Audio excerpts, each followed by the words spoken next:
Finally जो पिलाने आमर वेट करते से निज निज पंचायत रे जॉब करेंगे तो से गोटे आसला बहुत बड़ खुशी खबर जहाँकि रही पंचायत लेवल पोस्ट एवं जो पोस्ट ना रही डीईओ डाटा एंट्री ऑपरेटर। तो आपण मैंने देखिपे मुझे बर्तमान आपण मान आगे press note official notification T show करी जहाँकि रही ओडिशा हाज ए टोटाल 6794 ग्राम पंचायत 6794 ग्राम पंचायत रे पोस्टिंग रहिबो एवं प्राय 7142 टी पोस्ट रोचे जहाँकि रोचे डाटा एंट्री ऑपरेटर। तो चलतु ब्रीफली डिस्कसन करवा क्यों मैंने एलिजिबल एवं कौन रही तार एलिजिबिलिटी क्राइटेरिया। जदि आपण मैंने मोर चैनल को फर्स्ट टाइम विजिट कर प्लीज वीडियो को लाइक कर सहित बेल आइकन को प्रेस कर दिंतु जहाँद्वारा कि एमती इनफॉर्मेटिव वीडियो सर्वप्रथम आपण मान पाखे पहुँच पार। चलतु डेरी नक स्टार्ट करवा।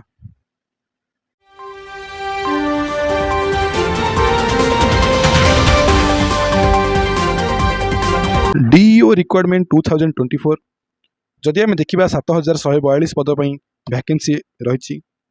जदि आम यार ऑर्गेनाइजेशन नेम देखा Odisha subordinate staff selection commissioner तरफ जॉब टी आउट होती। टाइप ऑफ जॉब जब देखा यह एक परमानेंट जॉब एवं ओडिशा गवर्नमेंट जॉब।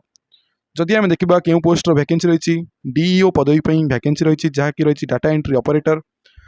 जदि आम टोटाल पोस्ट देखा पाखापाखि 7142 टी पोस्ट रही एवं यह आम ऑनलाइन द्वारा अप्लाई करिपरिबा। जदि आम प्लेस ऑफ द पोस्टिंग देखा ऑल ओडिशा रे निज निज डिस्ट्रिक्ट रे यार पोस्टिंग हेबो। Who can apply all Odisha समस्त कैंडिडेट यह अप्लाई करेंगे। लास्ट डेट अपडेट सुन बहुत शीघ्र यार लास्ट डेट अपडेट होगा जाऊँगी बोथ मेल एंड फीमेल यह अप्लाई करेंगे।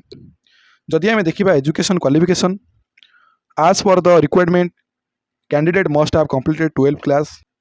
जदि आम डिस्ट्रिक्ट वाइज वैकेंसी देखा क्यों डिस्ट्रिक्ट केते वैकेंसी रही अनुगुल डिस्ट्रिक्ट 234 टी पोस्ट, बालेश्वर डिस्ट्रिक्ट 373 टी post, Bargarh district 266 post, Bhadrak district 226 टी पोस्ट, बलांगीर डिस्ट्रिक्ट 332 टी पोस्ट, बौद्ध डिस्ट्रिक्ट 73 टी पोस्ट, कटक डिस्ट्रिक्ट 388 टी पोस्ट, देवगढ़ डिस्ट्रिक्ट 74 टी पोस्ट, ढेंकानाल डिस्ट्रिक्ट 221 टी पोस्ट, गजपति डिस्ट्रिक्ट 157 टी पोस्ट, गंजाम डिस्ट्रिक्ट 526 टी पोस्ट जहाँकि सबुठ अधिक पोस्ट वैकेंसी रही।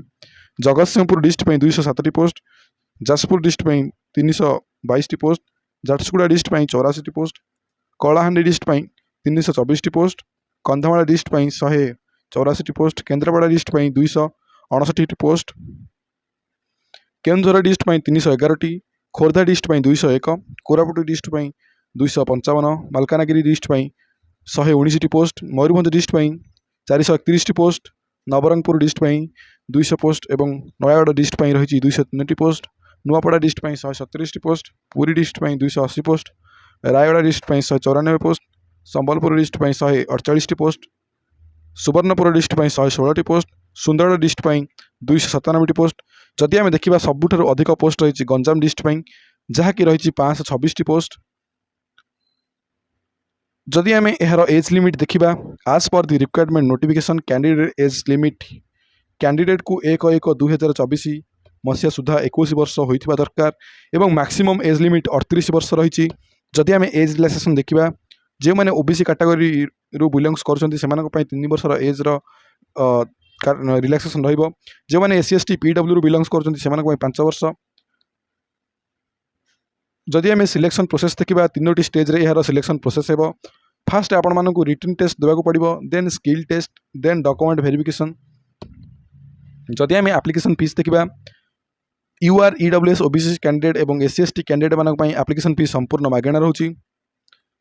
जदि आम यार इंपोर्टेंट डॉक्यूमेंट देखा कौन कौन डॉक्यूमेंट एथपाई आवश्यक all educational certificate and marksheet, recent passport size photo, caste certificate, Aadhaar card, resident certificate, experience certificate is not required, employment exchange certificate आपण एम्प्लॉयमेंट एक्सचेंज सर्टिफिकेट निहाती दरकार।